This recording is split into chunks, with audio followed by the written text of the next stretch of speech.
মাগরিবের নামাজের পর, এশার নামাজের পর, অথবা যে কোনো নামাজের পর মসজিদের মধ্যে আপনি বসা, আশেপাশে তাকা দেখেন ইমাম, মুয়াজ্জিন, খতিব, মুসল্লি সবাই মসজিদ থেকে বের হয়ে গেছে, আর কেউ নাই। মসজিদের এক কোনায় বসে আছেন আপনি। আগামীতে শীতকাল, চাদর মুড়ি দিলেন আর বলতে লাগলেন ইয়া হাইয়ু ইয়া কাইয়ুম। অনেকবার বললেন, বলার পর বললেন ও চিরঞ্জীব রব আল্লাহ, ও চির প্রতিষ্ঠিত রব আল্লাহ। আপনার নবী হাদিসের মধ্যে বলছে এই দুই নাম নিয়ে যেন আপনার কাছে দোয়া করি। মাবুদ, আমার ব্যবসায় বরকত হয় না, মেহেরবানি করে তুমি ব্যবসায় বরকত দিয়ে দাও। মেয়েটার বিয়ের ব্যবস্থা হচ্ছে না, তুমি ব্যবস্থা করে দাও। আল্লাহ, আমার সন্তান বিদেশে পাঠানোর জন্য কত চেষ্টা করতেছি, হচ্ছে না, মেহেরবানি করে তুমি ব্যবস্থা করে দাও। নবীজি বলেন এই দুইটা নাম হলো আল্লাহর ইসমে আজম। ইযা দুইয়া বিহা আজাবা, এই দুই নাম নিয়ে যদি কেউ দোয়া করে সাথে সাথে তার দোয়া আল্লাহ কবুল করে নেন। মনে থাকবিনি? ইয়া হাইয়ু ইয়া কাইয়ুম, এটা অনেকবার বলবেন।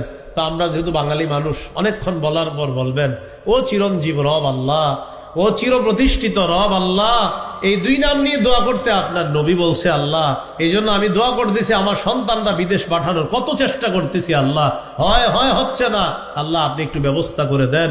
নবী বলেন এই দুই নাম আল্লাহর ইসমে আজম, এই দুই নামে ইয়াকিন করে কেউ যদি দোয়া করে, ইদা দুইয়া আজাবা, দোয়া করবে তো কবুল করবে আল্লাহ।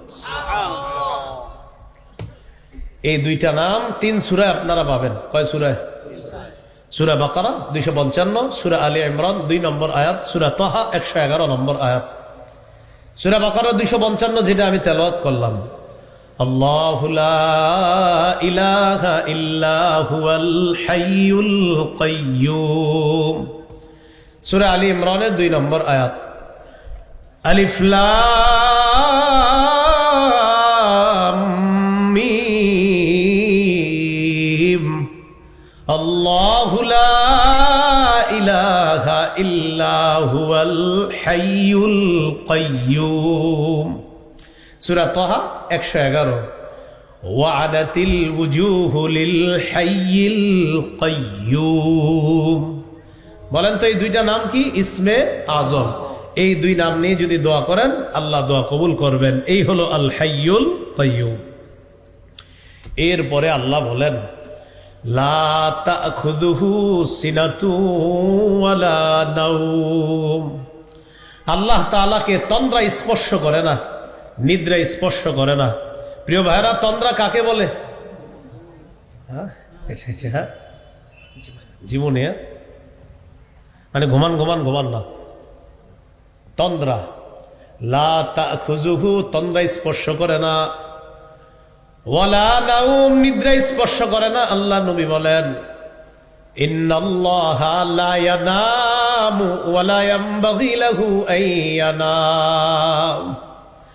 নবীজি বলেন নিশ্চয়ই আল্লাহ তাআলা ঘুমান না, ঘুমানো আল্লাহর জন্য শোভা পায় না। সুবহানাল্লাহ। নবীজি বলেন আল্লাহ তাআলা ঘুমান না, ঘুমানো আল্লাহর জন্য শোভা পায় না। আল্লাহ ঘুমান না, ঘুমানো আল্লাহর জন্য শোভা পায় না। এই হলো আপনার লা তাখুযুহু সিনাতু ওয়ালা নাওম। এরপরে আল্লাহ বলেন লাহু মা ফিস সামাওয়াতি ওয়া মা ফিল আরদ। লাহু, তার জন্যই, মা ফিস সামাওয়াতি ওয়া মা ফিল আরদ, আসমান জমিনের যা কিছু আছে সব তার, আল্লাহর। বলেন তো আসমান জমিনের সব কার? আসমান কার? বুঝে শুনে জবাবটা দিয়ে। আসমান কার? জমিন কার? আমরা কার? সৃষ্টিকার। আমরা যে চলবো এই হুকুমটা হবে কার? এটা তো হচ্ছে না। বলে আসমান কার? জমিন কার? সৃষ্টিকার। আমরা কার? আমরা চলবো হুকুম হবে কার? এটা আল্লাহ বলেন আলা লাহুল খালকু ওয়াল আম, সৃষ্টি তার, হুকুম তার, সৃষ্টি যার, হুকুম তার। এই জন্য প্রতিদিন 2 রাকাত অতিরিক্ত নফল নামাজ পড়ে কয়েকটা দোয়া করবেন। 1 নাম্বার, আল্লাহ আপনার কাছে দোয়া করতেছি কিয়ামতের আগে যেন বাংলাদেশে আর কোন নারী প্রধান না হয়। এটা প্রথম দোয়া।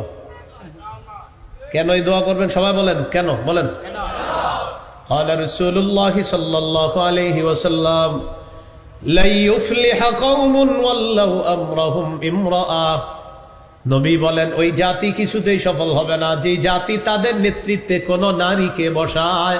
আমি নবী বলে গেলাম সেই জাতি কিছুতেই সফল হবে না। এই জন্য যদি এই স্বপ্ন দেখি আমরা যে না আবার ঘুরে ফিরে কোনো নারীকেই বসাবো, কয়েক কোটি পৃষ্ঠা ব্যাপী পৃষ্ঠায় লিখে রাখেন, সফল জীবনে হবেও না। কারণ আমি আপনি বুঝি না বুঝি আমার নবীর কথা সত্য। 2 রাকাত অতিরিক্ত নফল নামাজ পড়ার পর এটা প্রথম দোয়া। দ্বিতীয় দোয়া করবেন, বলবেন আল্লাহ, বলেন মরার আগে বাংলাদেশে শরিয়া আইন দেখতে চাই। এটা 2 নম্বর দোয়া। পাশাপাশি দেয়ালে লিখবেন আপনারা, দেয়ালে কত কিছু লেখা হচ্ছে না এখন, এবার আপনারা লিখবেন, বলেন শরিয়া আইন চায় না তারা, কোন না কোন অপরাধে অপরাধী যারা। শরিয়া আইন চায় না তারা, কোন না কোন অপরাধে অপরাধী যারা। চোর শরিয়া আইন চাইবে না, হাত কাটা যাবে। দর্শনকারী শরিয়া আইন চায় না, পাথর মেরে হত্যা করা হবে। এই জন্য শরিয়া আইন কোন চোর কোনোদিন চাইবে না। কারণ চোর যদি শরিয়া আইন যদি প্রতিষ্ঠিত হয় তাহলে আপনার বিগত দিনের চুরির বিচার করতে করতে আমাদের বাংলাদেশের হায়াত শেষ হয়ে যাবে, যেই পরিমাণ চুরিদারি। এই জন্য এটাও লিখে দিবেন, গেঞ্জি বানান, যুবকরা কিছু গেঞ্জি বানান, শরিয়া আইন চায় না তারা, কোন না কোন অপরাধে অপরাধী যারা। তাহলে কয় নম্বর দোয়া গেল? 2 নম্বর। 1 নম্বর আল্লাহ আমাদের দেশের প্রধান ভবিষ্যতে শুধু পুরুষ বানায়েন, এটা প্রথম দোয়া।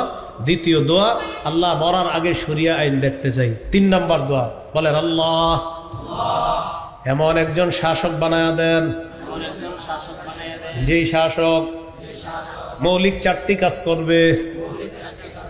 1 নম্বর নামাজ প্রতিষ্ঠিত করবে, 2 যাকাত প্রতিষ্ঠিত করবে, সুদ বিলুপ্ত করবে, 2 নম্বর যাকাত প্রতিষ্ঠিত করবে রাষ্ট্রীয়ভাবে, 3 নম্বর আমারু বিল মারুফ নেক কাজের আদেশ করবে, 4 নম্বর ওয়া নাহাউ আনিল মুনকার অসৎ কাজের নিষেধ করবে। সূরা হজের 41 নম্বর আয়াতে আছে আল্লাহ তাআলা বলেন আল্লাযীনা ইম্মাক্কান্নাহুম ফিল আরদি আকামুস সালাহ ওয়া আতাউয যাকাহ ওয়া আমারু বিল মারুফ ওয়া নাহাউ আনিল মুনকার।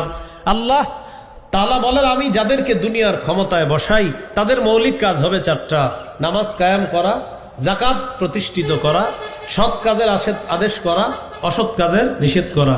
আমাদের দেশের এখনো স্লোগান দারিদ্র বিমোচনে ক্ষুদ্র ঋণ, তাও আবার সুদ সহ। আমরা স্লোগান পাল্টাবো দারিদ্র বিমোচনে সুদ নয় বরং যাকাত। বলেন দারিদ্র বিমোচনে সুদ না যাকাত? বলেন আমার সাথে সবাই, সুদে ফকির আরো ফকির হয়, যাকাতে ফকির ধনী হয়। ফকির কি হয়? ধনী হয়। যিনি যাকাত দেয় তিনি কি আর ফিরায় না? এটা না, যাকাতে ফকির ধনী হয়, সুদে ফকির আরো ফকির হয়। এই কথাটা মনে রাখবেন। আমাদের দেশ এখনো সুদ ভিত্তিক রাষ্ট্র ব্যবস্থা। এটা যদি যাকাত ভিত্তিক রাষ্ট্র ব্যবস্থা হয়, এদেশে আইন যদি হয় যারা সম্পদশালী তারা যাকাত দিতে হবে বাধ্যতামূলক আইন যদি হয়, 1 বছর সম্পদশালীরা যাকাত দেওয়ার পর পরের বছর সুদ বলবে। বলেন সুদ বলবে। প্রিয় যাকাত, তুমি ভালো থেকো, আমি বিদায় নিই।